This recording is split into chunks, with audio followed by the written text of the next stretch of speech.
رمضان کے بعد سب سے زیادہ فضیلت عاشورہ کے روزے کی ہے, 10 محرم کا روزہ.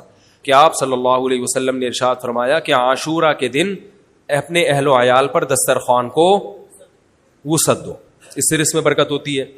قعدہ, ذی الحجہ, محرم اور رجب, یہ 4 مہینے جو ہیں اسلام میں اشہر حرم کہلاتے ہیں. مفتی طارق مسعود کے بیانات کے لیے مفتی صاحب کے آفیشیل چینل مفتی طارق مسعود سپیچز کو سبسکرائب کریں. محرم کے حوالے سے ایک بات کر لوں, یہ 10 محرم کا روزہ, رسول اللہ صلی اللہ علیہ وسلم نے ارشاد فرمایا کہ عاشورہ کا روزہ مجھے اللہ کی رحمت سے امید ہے کہ 1 سال کے گناہوں کا کفارہ ہے. تو بڑی فضیلت ہے. رمضان کے بعد سب سے زیادہ فضیلت عاشورہ کے روزے کی ہے, 10 محرم کا روزہ. سمجھ رہے ہیں محرم میں ہمیں شریعت نے کیا کرنے کا حکم دیا ہے, اسلام کیا کہتا ہے؟ پہلی بات, اسلام یہ کہتا ہے کہ محرم میں روزے رکھنا دوسرے مہینوں کی نسبت زیادہ ثواب ہے. رمضان کے بعد تو زیادہ سے زیادہ روزے رکھیں, اور اسپیشلی 10 محرم کا روزہ 1 سال کے گناہوں کا کفارہ ہے, یہ اور زیادہ ثواب ہے. پورے محرم نہیں رکھے جاتے تو کیا کرنا ہے, 10 محرم کا رکھنا ہے. حدیث میں آتا ہے کہ آپ نے حکم دیا 2 روزے ملا کے رکھو, کیونکہ یہودی جو تھے وہ 1 روزہ رکھتے تھے, صحیح ہے نا. تو یہودیوں سے مشابہت سے بچنے کے لیے ہمیں حکم دیا کہ اس کے ساتھ 1 اور روزہ ملائیں. تو علماء یہ کہتے ہیں کہ آج کل یہودی 10 محرم کا روزہ نہیں رکھتے, تو اب مشابہت ختم ہو گئی ہے. تو اگر کوئی 9, 10 یا 10, 11 کا رکھ لے تو اچھی بات ہے, نہیں تو صرف 10 محرم کا بھی رکھ لے تو بھی انشاءاللہ پورا ثواب ملے گا, کیونکہ اب اس میں مشابہت رہی نہیں ہے. سمجھ رہے ہیں کہ نہیں سمجھ رہے؟ یہ کرنے کا کام ہے.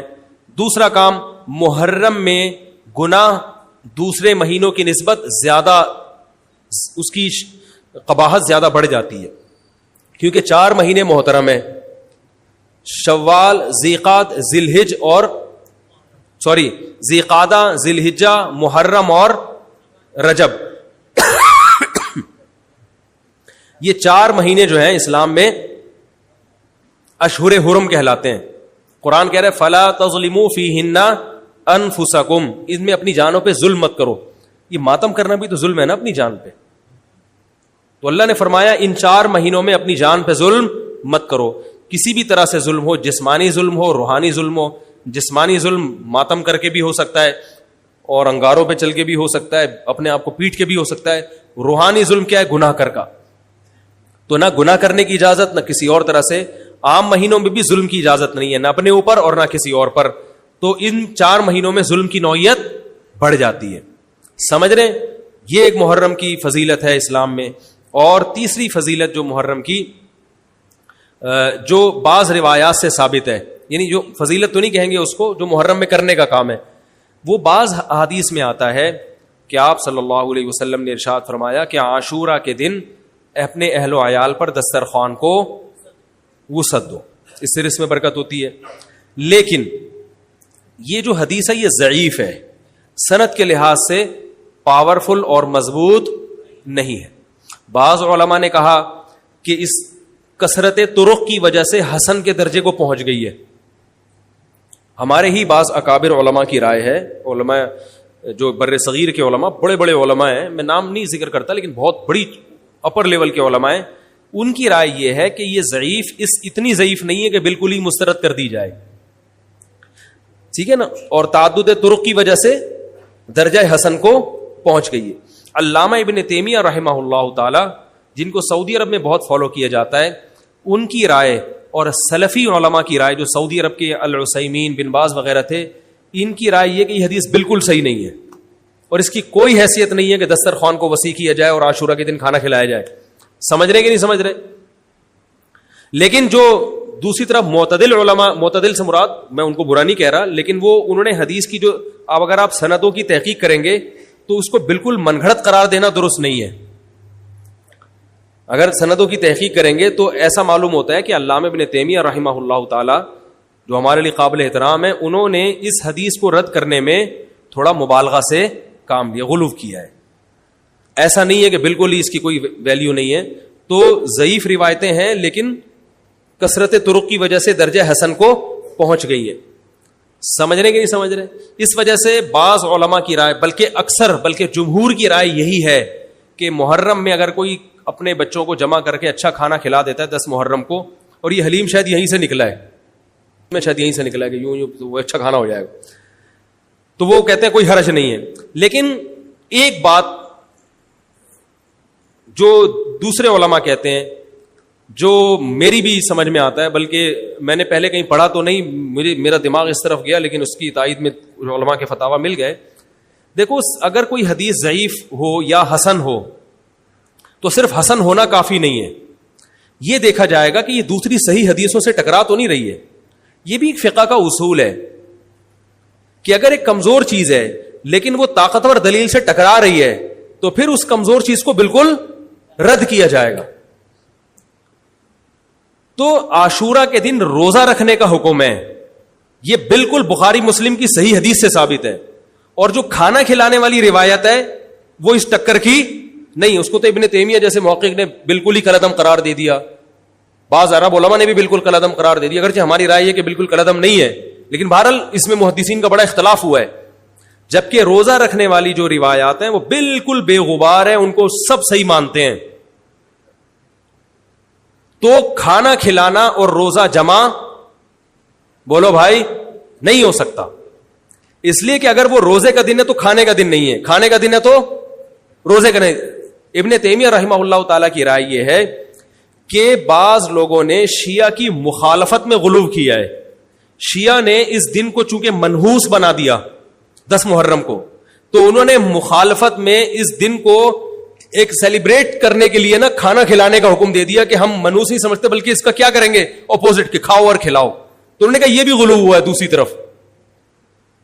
بھائی منحوس نہیں ہے، مبارک ہے ہماری نظر میں، لیکن اتنا مبارک کہ اس میں کھانا کھلانا اور یعنی عید والا عنصر، کھانا کھلانا تو عید کے دن ہوتا ہے نا، تو عید نہیں ہے بہرحال. تو یہ بھی بڑی جاندار بات، اگرچہ یہ عقلی دلیل ہے مگر یہ ایسی نہیں ہے کہ بالکل اس کو کالعدم قرار دے دیا جائے. تو اب علماء نے دونوں حدیثوں کو تطبیق کی کوشش کی علماء نے کہ بھئی کھانا بھی کھلاؤ اور روزہ بھی رکھو، افطاری میں کھلا دو، سحری اور افطاری میں. تو بات یہ ہے کہ افطاری میں اگر آپ کھلائیں گے تو وہ 11 محرم شروع ہو چکی ہوگی، وہ 10 محرم بولو بھائی نہیں رہے گی. دوسرا سحری میں جو کھلانے کا مسئلہ ہے نا، سحری میں تو سحری میں جب ہم کوئی کہتے ہیں نا فلاں دن یہ کام کرنا ہے، فلاں دن، تو اس سے لغت میں جو ذہن میں متبادر ہوتا ہے نا وہ دن کا وقت ہے، وہ 3:30 پونے 4 کا وقت نہیں ہوتا. یہی وجہ ہے کہ جو لوگ اس حدیث پر عمل کرتے ہیں عاشورہ والی، وہ دن میں کھانا کھلاتے ہیں، دوپہر کے ٹائم لنچ کرتے ہیں. وہ افطاری میں تو ویسے ہی دسترخوان وسیع ہوتا ہے بھوک کی وجہ سے. ارے بابا وہ تو ویسے ہی بچوں کو جب روزہ رکھا ہوا ہے تو اچھا کھلاؤ، سحری اچھی کراؤ، اور افطاری وہ تو ویسے ہی بھوک کی وجہ سے. رمضان میں دیکھو نا کیسے کھلے دسترخوان ہوتے ہیں.